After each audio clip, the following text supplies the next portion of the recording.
আল্লাহু আল্লাহু আল্লাহু আল্লাহ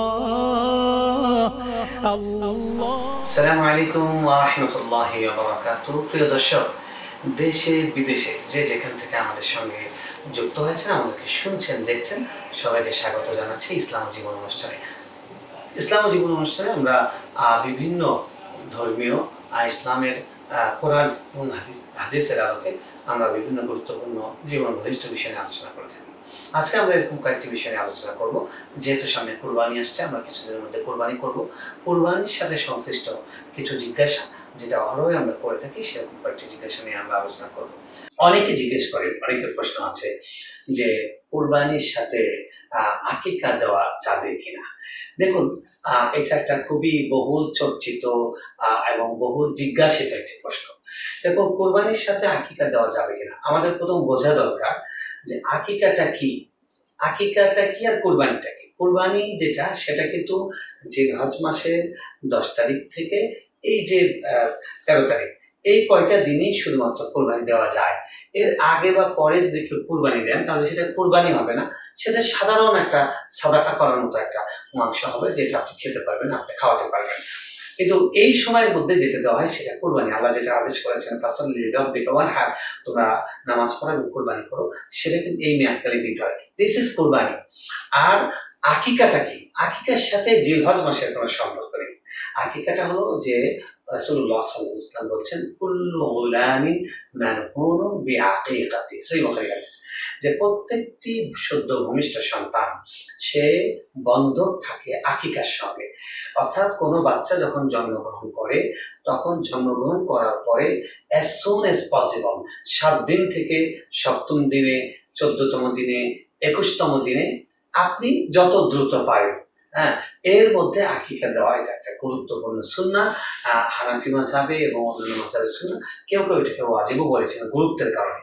তো এই এটা হলো আকিকা। তাহলে আকিকার সম্পর্ক হচ্ছে বাচ্চা জন্মের সাথে, আর কুরবানির সম্পর্ক হলো জিলহজ মাসের সাথে। তাহলে কেন আমরা এই জিনিসটা দুটাই গুলিয়ে ফেলি? হ্যাঁ, এই জিনিসটা মানে আকিকা আমরা তাহলে আমরা 7ম দিন দিব, 14তম দিনে দিব, 21তম দিনে দিব, কাছাকাছি সময় দেওয়ার চেষ্টা করব। আর কোরবানির সময় দিব জিলহজের 10 তারিখ থেকে 13 তারিখ। এখন একটা প্রশ্ন হলো যে যদি কোনো কারণে কোনো ব্যক্তি আকিকা তিনি দেননি, এখন কোরবানি দিতে যাচ্ছেন, যেহেতু কোরবানির মধ্যে ভাগে কোরবানি দেওয়া যায়, 7টা ভাগ সর্বোচ্চ দেওয়া যায়, তাহলে আমি এরকম করতে চাই, হয়তো আমি একটা আকিকার একটা ভাগ দিলাম আর একটা কোরবানির ভাগ দিলাম, সেটা দেওয়ার অবকাশ আছে কিনা? হ্যাঁ, অবকাশ আছে।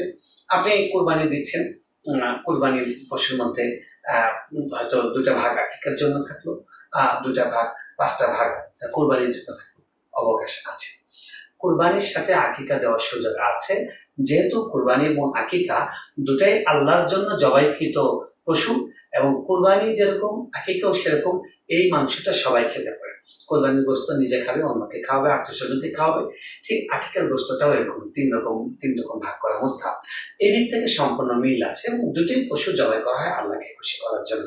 বাকি আমাদেরকে মনে রাখতে হবে, আকিকাটা জন্মের পরপরই দেওয়া উচিত। কোরবানির সঙ্গে আপনি দিতে পারেন, কিন্তু কোরবানির সঙ্গে দেওয়া আল্লাহ এবং আল্লাহ রাসূল আমাদেরকে শিক্ষা দেননি। আমাদের কাজ করা উচিত নবী করিম সাল্লাল্লাহু আলাইহি ওয়াসাল্লাম কিভাবে করেছেন সেভাবে কাজ করা উচিত।